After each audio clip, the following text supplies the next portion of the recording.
Now we have with us Professor Principal Surindra, who was a former President M.M. Modi College, Patiala. I would like to invite him for his address. He is a science postgraduate, a gold medalist in physics, and he has served in several colleges in Haryana, Ambala, and even in Patiala, Punjab. Now he's a full-time author. He has written several books in physics. His books have also been prescribed in the universities of India. And among his literary works, I would like to name a few. He is the writer of novels We Shall Dance Again, Love Never Fails, Soulmates. And another novel is awaiting publication. We have a collection of poems by him of Devil, Man, God, and Love, and also a collection of short stories, which is almost near completion.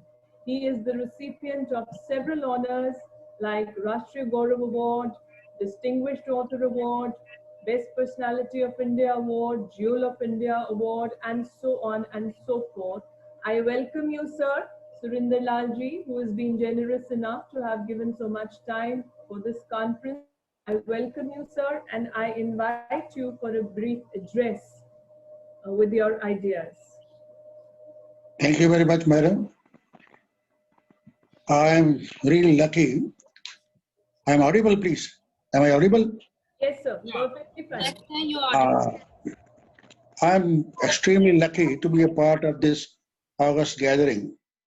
The people who are masters in literature, though I may be an elder brother to Dr. Janal Singh, but he has attained literary heights to which we feel, at least I feel, a pygmy. But I must congratulate Dr. J.S. Anand that he has written 70 books. I too have written books in physics, but that mostly a science subject. If I apply simple mathematics, one book a year, Dr. Janal Singh should have taken at least 70 years to write these books. What he has done in 65 years. I think probably 5 books he brought along with his birth. And then he wrote one book each year while passing through nursery, primary, school, college, then principalship. I think even when he was not well also, he was writing. I think hats off to his brilliance and his, I don't have words to describe that how one can accomplish such a huge volume of work. And I was listening to the people who are well versed in literature. I don't have any claims to know much of literature. They were full of praise for him. But being a principal of a college and writing a book, I know it's very difficult because I too have been a principal for a long time. I wish he continues writing like this for many more years to come. I was very much impressed by Dr. Indam Roy and Dr. Banerjee when they talked of technology and science. Though they have brought us closer, but we have gone away from each other. But even then, why shouldn't we thank technology? Because in these times of pandemic, we are still meeting, though it's a virtual meet, but may I add to the knowledge of my friends that in physics, we don't mean the virtual the way you mean in literature. By virtual, we mean more than real. For example, at this time, your lights are on and the current coming in your house is 5 ampere. We call this current as virtual current. It is this virtual current which gives you a shock, you know. If anybody who is not well aware of the fact that I tell him that this current is 5 ampere and is virtual, and if he touches, he will come to know by experience that ignorance is not a bliss. It will give him a shock. Then Dr. Janal Singh was with me for a few minutes last night. I asked him, what is the book that you have written about? He told me that knowing intelligence is not enough. To be able to have an intuition or to be able to have imagination is far more important. I may not be able to speak of literature, but I can give you some point about physics. that all this talk that we are having at the moment is by sheer imagination which a scientist have of a concept called whole, H-O-L-E. Now, what is a whole? Whole is a vacant place. Now, anybody who is not conversant with the laws of physics will say that what can a whole do? My dear friends, it is a whole which is a concept which was laughed at, ridiculed, and everything. It is this whole that's making us become W-H-O-L-E whole in this meeting. Then I can tell you that people are unnecessarily saying that technology and science and literature, they're at loggerheads. Not so. Not really so. Rather, it's they are both helping each other. For example, the great famous, but only thing is the very fact that we must have the imagination is very important. I can tell you an idea. Once Einstein fell sick, and in the hospital he was there. The nurse asked, "The sir, when you get well, do me a favor." He asked, "What can I do for you?" He said, "I will come and visit your laboratory." He said, "Why you come to my laboratory? I can show you right now." He said, "How?" He took his coat and he had a few chewed pencils. And he said, "This is my laboratory." And then where from his theory of relativity came?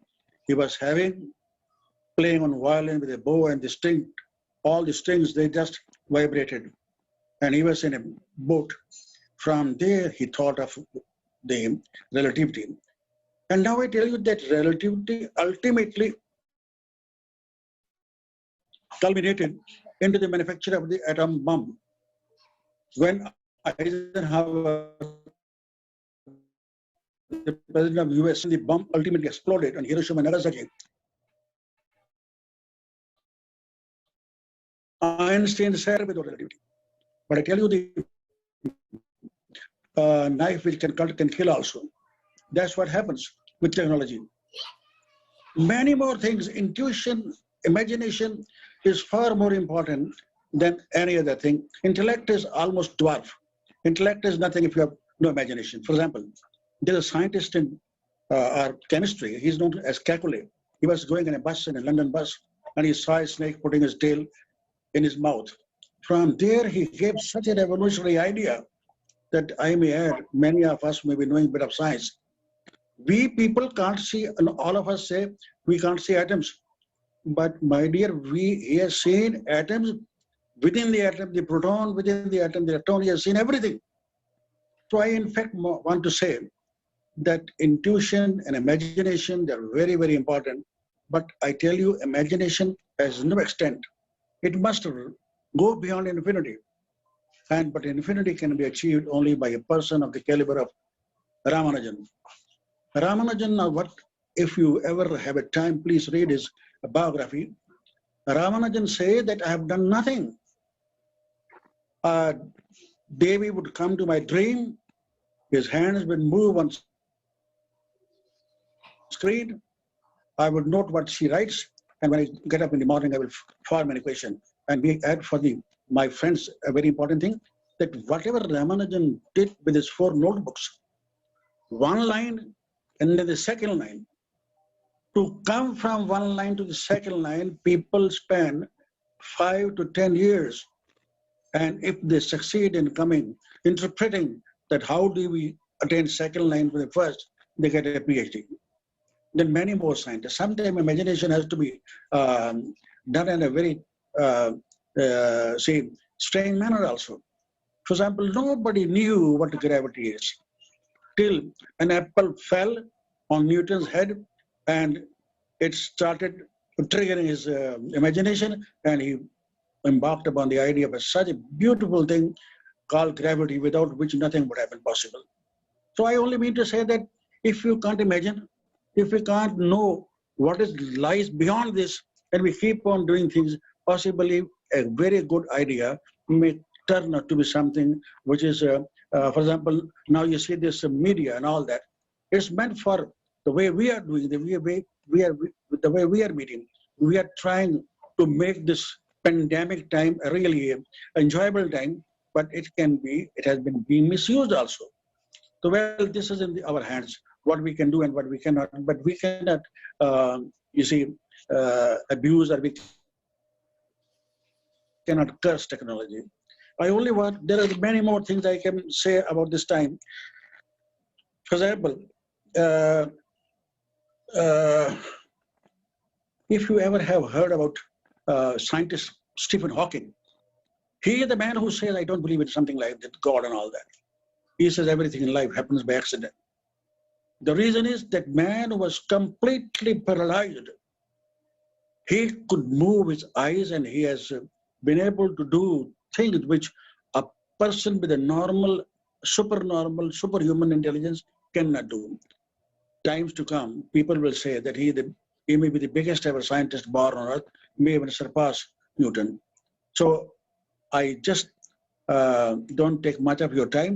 It was a blessing for me this evening in this pandemic time when my friends ring me up and say, Surindra, tell us something. We are feeling lonely. We are feeling sad. All people who are above 70, they are holed up in their houses. They are feeling lonely, talking, discussing things.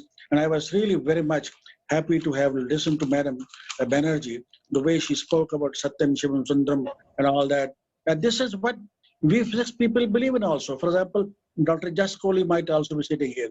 What is he to everybody? He may be a doctor, but for me, he is a doctor with an imagination. The moment you see the face of a person, he imagines that what I'm going to do with it, how I'm going to make it more beautiful, more acceptable, because beauty is what is closer to God.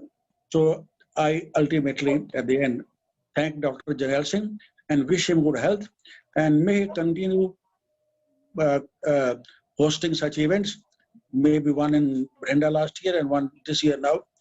Uh, it's a human effort, and the team of Mr. Mukesh Grover and all, everybody and his family, they've done a wonderful job. We have brought us all together in this virtual platform.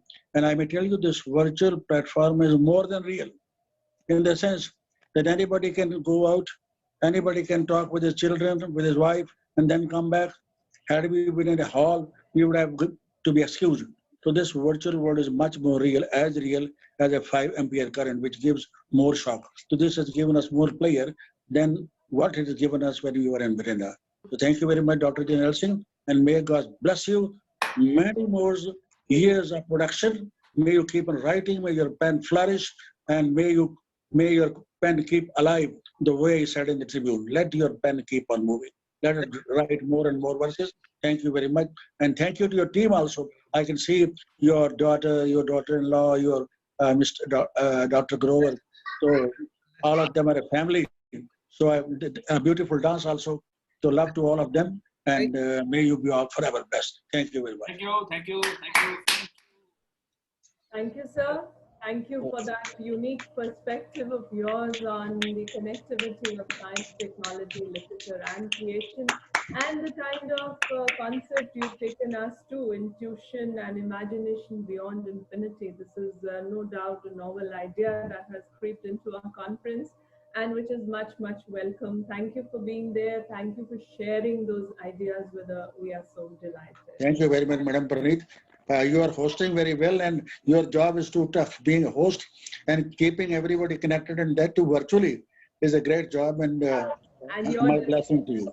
Virtual and real have really enlightened me as a person, because virtual has been placed on top of the real. So I'm really glad I'm at home and hosting a May I add one thing? When we start teaching physics, we say virtual means by virtue of. You are there here by virtue of your virtues. So that's what virtual doesn't mean knuckly, as people say. Virtual is more than real. More than real for me, because we're at a pleasant time in this pandemic. Thank you very much.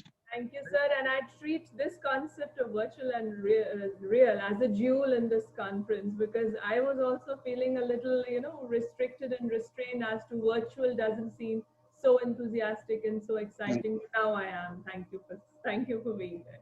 Okay, thank you, sir.